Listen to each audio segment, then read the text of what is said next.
Hey guys, it's me, Mr. 250, and welcome back to Umineko. So we're sitting here in the airplane making our way to the family conference yet again, but this time it seems that we're going to be getting a little bit more backstory. Like as last time we saw that Rudolph was having severe money problems, and he's either coming up with a plan or he's already solidified the plan. He's probably already solidified it by this point, that he needs money. And so he wants to try to pressure Cross. I wonder if they've already talked about it between themselves yet, that they all want money. I don't know. Anyway, the airplane suddenly shook, probably because of the turbulence. Rudolph woke up because of that shaking. Since he'd woken up early that morning, he had ended up drifting off to sleep while resting in a seat. 大丈夫？まだだいぶ眠いんじゃないの？このところだいぶ仕事が忙しかったようだし。仕事が忙しいなんて大いに結構じゃねえか。俺が暇になっちまったら俺たち明日から路頭に迷うぜ。そうね。バトラ君も帰ってきたんだから二人で物乞いすればいいって問題じゃないわよ。そうだな。6年ぶりに家族が揃ったんだからな。家族水入らずで過ごせるよう課長が頑張らねえとな。When he looked outside the window, he saw that the airplane was already starting to drop in altitude considerably. The fishing boats, which had only looked like black grains until a short while ago, had started to become clearly visible. 親父に土下座してげんこつ一発で1000万借りられるなら1ダースくらいもらっときてえところなんだから。さもなきゃとっととお隠れになってくれりゃいいんだが。散々すねをかじって今度は遺産目当てか。俺は地獄行きだな。そりゃこんな俺に親父も会いたくはないだろうよ。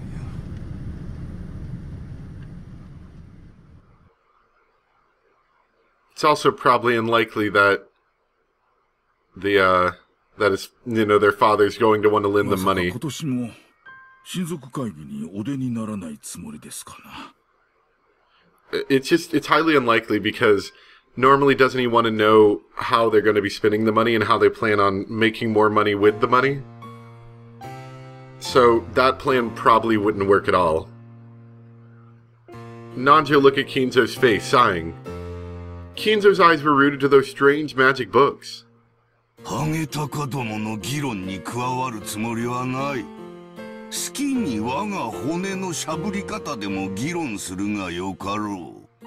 実にくだらぬ。やれやれ、困ったものですな。Nanjo shook his head slightly. To him, children and grandchildren were lovely things, and he believed that their growth was the only enjoyment for old men. To him, Kinzo's words were a very sad thing.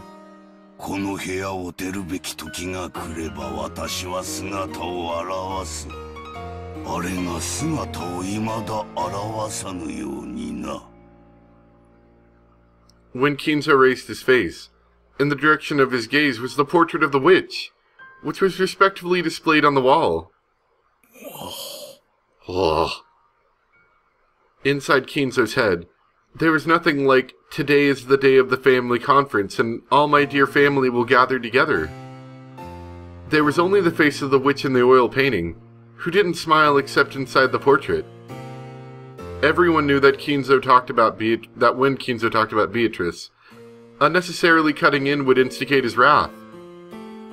私は今日、ある儀式を執り行う。何ですかな？儀式というよりは博打に近い。なぜならリスクを負わぬ魔法に奇跡は宿らぬからだ。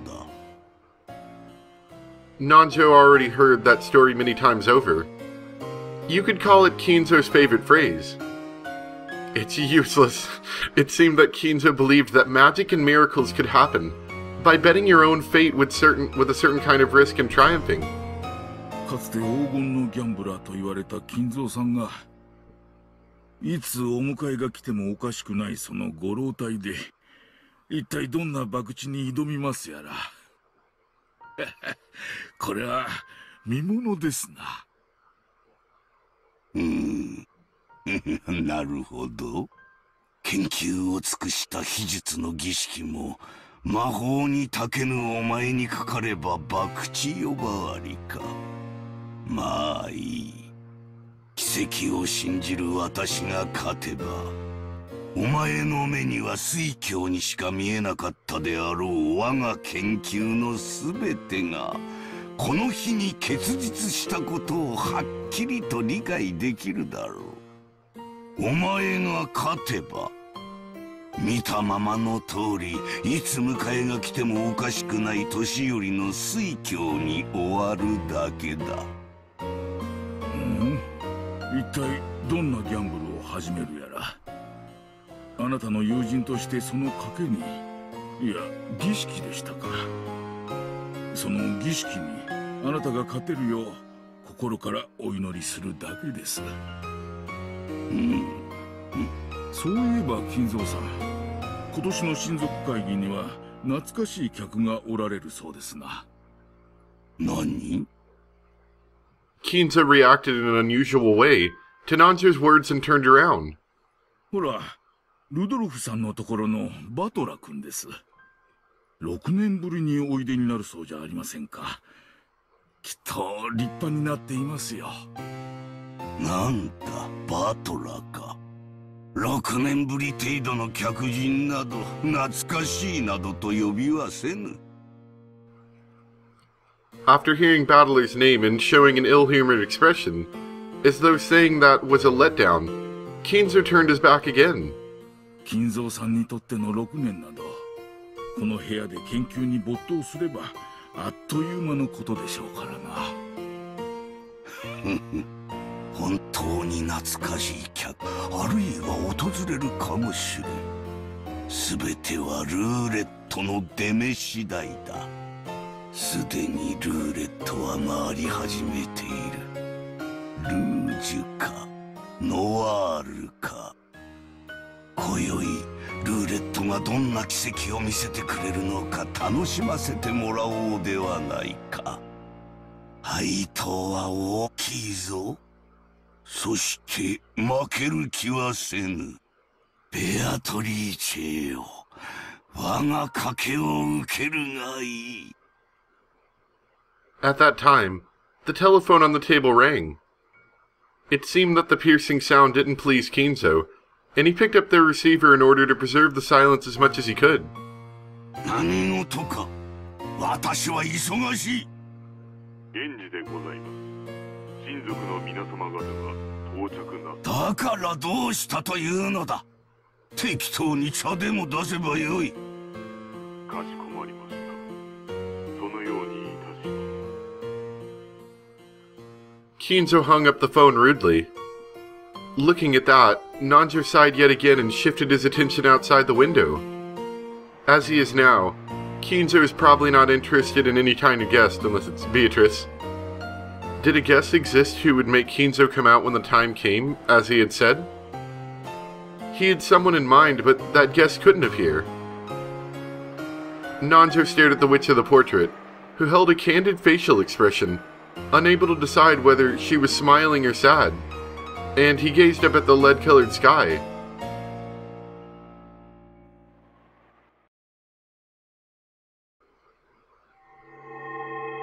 Oh boy, Beatrice is coming to visit. Oh, never mind, we're having a tea party. Very well. Are all the pieces lined up now? Shall we line up all of these pieces again and start a new game? 何か問題は？ねえよ。 Wait, when is this occurring? I'm assuming this is occurring at... Wait. Is this occurring at the end of our first game? And then they're going through the events again? Maybe? The witch looked at him in challenge while elegantly smoking her pipe. And Battler? Ooh, it's kind of exciting. He just slovenly shrugged his shoulders as though he didn't really feel like being her opponent. He just couldn't make his eyes meet hers. But that didn't mean that he wasn't a match for her. It signified his plain determination to never be taken in by the artifices of this girl. It was an expression of his powerful determination to fight. まさか無策ではあるまいな。お前の出方がわからねえ以上策も何もねえぜ。好きに先手を取ればいいじゃねえか。もちろんそうさせていただくぞ。お前の守りをいかに崩すか、なんてで詰めるか、わらわの腕の見せ所よ。お前がどんな手で来ようが俺はお前を信じない。その一点を俺が貫き通す限り俺に負けはない。ってことはだ、このゲームはお前に勝てないようにできてるぜ。そうかもしれぬ。しかしな、ゲームを何度繰り返すかはわらわが決めるぞ。そしてわらわが勝ち、そなたが負けを認めるまで何度でも繰り返されるぞ。つまりこれは災難よ。そなたがわらわに屈服するまで続く永遠の災難。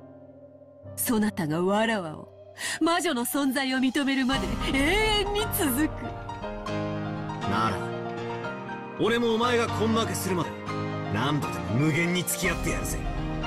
意地の張り合いってやつでは負けた例がねえんだ。どこぞの魔女にでも入れ知恵されたか。まあよい。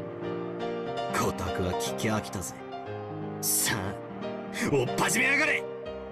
さあ始めようではないか。そなたの指し手はすでに知り尽くしておる。手の内を知られた守りなどたかが知れておる。同じ手でしのぎきれると思うでないぞ。ベアトリーチェ、一つだけ最初に言っておくことがある。なんだ。お前が何をのたまおうと自由だ。だが俺が信じるかどうかは常に俺が自分で決める。貴様の魔法がどれほどのものだったとしても俺の魂は屈しない。これは俺への拷問だと。違うね。ならば何だというのか。これはお前への拷問なのさ。お前がいつ俺に屈し諦めるか。Oh man. Objection. それまで繰り返される拷問なのさ。面白いからその例えやよし。互いを苛み合う拷問とは実に面白い。さーて始めようではないか。後ろ宮バトラー。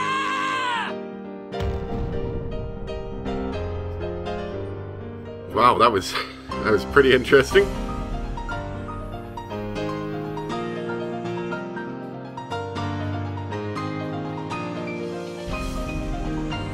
Oh good, now they're gonna use a clock again and I'm gonna be all mixed up. Where are we at? It was like 10:45 I think, right? I think that's what it was. Let's see, every year the relatives who visit Rokenjima let out a sigh of admiration at the rose garden which first greets them. They stand still talking with each other about the rose's beauty and the state of their blooming. In the midst of all this, there was a single unhealthy rose and Maria became overwhelmed with dejection at its state. But George used his quick wits, and saying everything would be fine if they looked over this poor thing, marked it with a candy wrapper, and immediately restored Maria's good mood. And once Battler, with whom she had been getting along well since that morning, raised a subject that Maria loved so much, Halloween, she began playing around energetically again. Halloween! Maria probably treasured that marshmallow jack-o'-lantern candy that her mother had bought for her more than anything. It seemed that several of them had been bought for her, and that she demanded trick-or-treat from every person she met, giving them candy instead of the other way around. マリアはどうしてこんなにハロウィンが好きなんだろうな。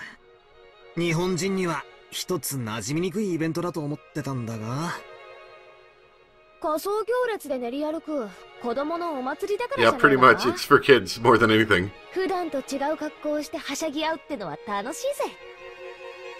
多分 Well, I'm sure there's a deeper reason, but I'm sure that she probably does like prancing around in the costume and pretending to be a witch. 何しろ魔女のマリアちゃんだからね。そういや、飛行場でもマリアは仮装するなら魔女になりたいって言っていたっけ。マリアって魔女が好きなんだ。ええ、大好き困ったくらいに。まあまあ、あのくらいの年頃はファンタジックな存在に憧れるもんですから。せめてテレビアニメのヒロインに憧れるくらいなら可愛いんだけど。Judging by Rose's appearance, it seemed that, as a mother, she did not find her daughter's love for witches pleasant. It seemed that the cousins other than Battler were able to realize this, and they shrugged their shoulders, smiling bitterly. 魔女好きだとハロウィンも好きになるって論法なのか？わかんなきゃ本人に聞けばいいか。おいマリア、ハロウィンと魔女って何か関係あるのか？ As Battler asked that, George and Jessica raised a small voice. It seemed that they were too late. It almost looked as though Maria had been waiting for that question. Oh good. After looking happy for an instant, her expression turned a little mean as though to say, "Didn't you know that?" It was the expression of an enthusiast who has been enraged by the misspeak of an outsider with a wrong impression. ケルト人は1年間を通じてその勢いを変える太陽は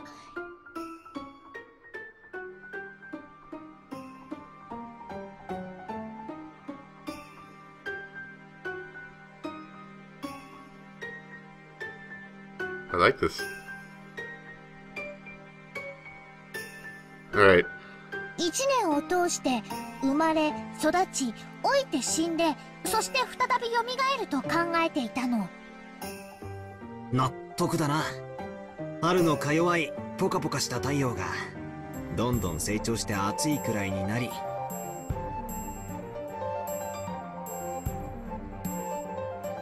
次第に痩せ衰えていく様をなるほど太陽の一生と考えるのもうなずけるぜ。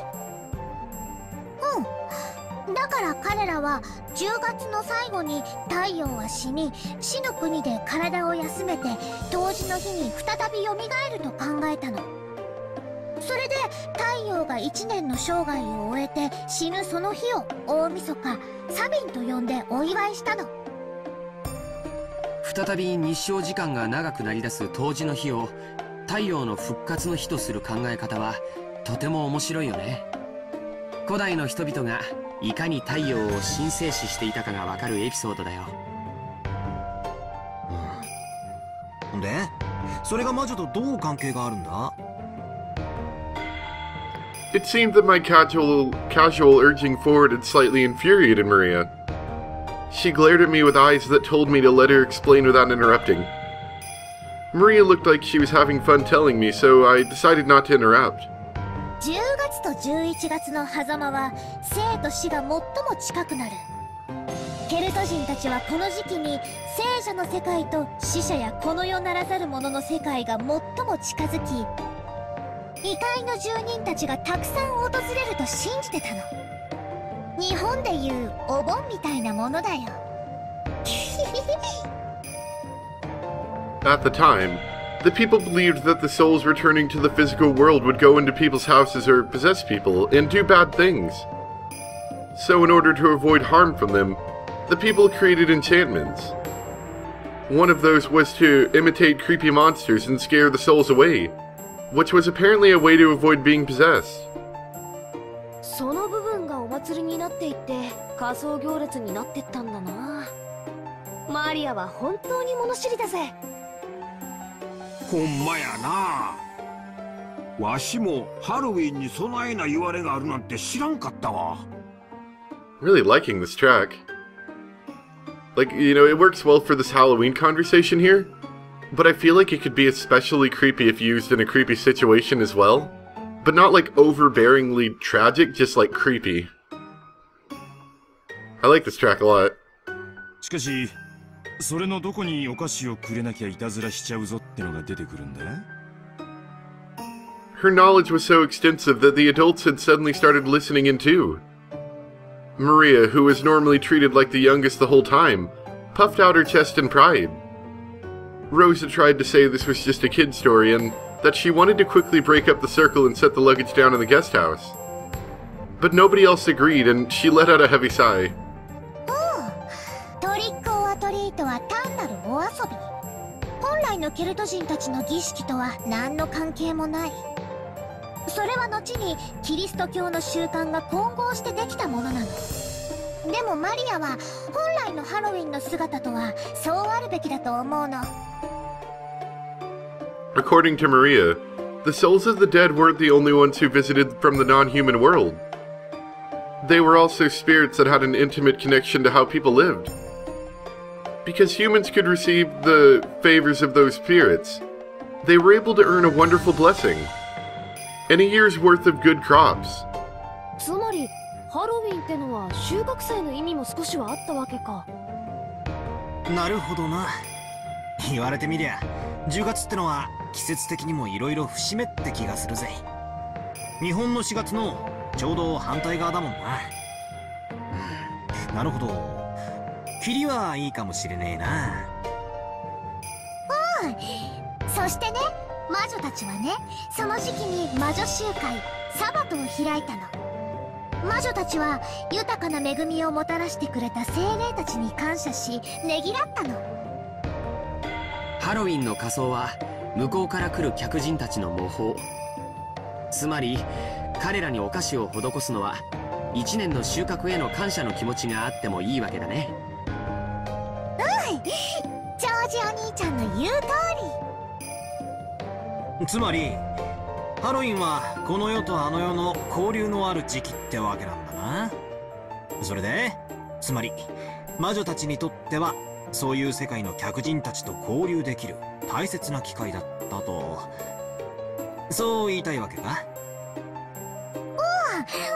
バトラの言う通り。だからね、魔女たちや悪魔たちの力が最も活発で盛んになるのが10月なの。きっとベアトリーチェも来てくれる。そしてね、一緒にマシュマロお菓子食べてマリアも黄金鏡に連れてってもらうの。一緒に魔法のお歌を歌って魔法の呪文を習って魔法陣の書き方を習うの。そしてね、ルーンの秘密を習って早くマリアを立派な魔女にしてもらうの。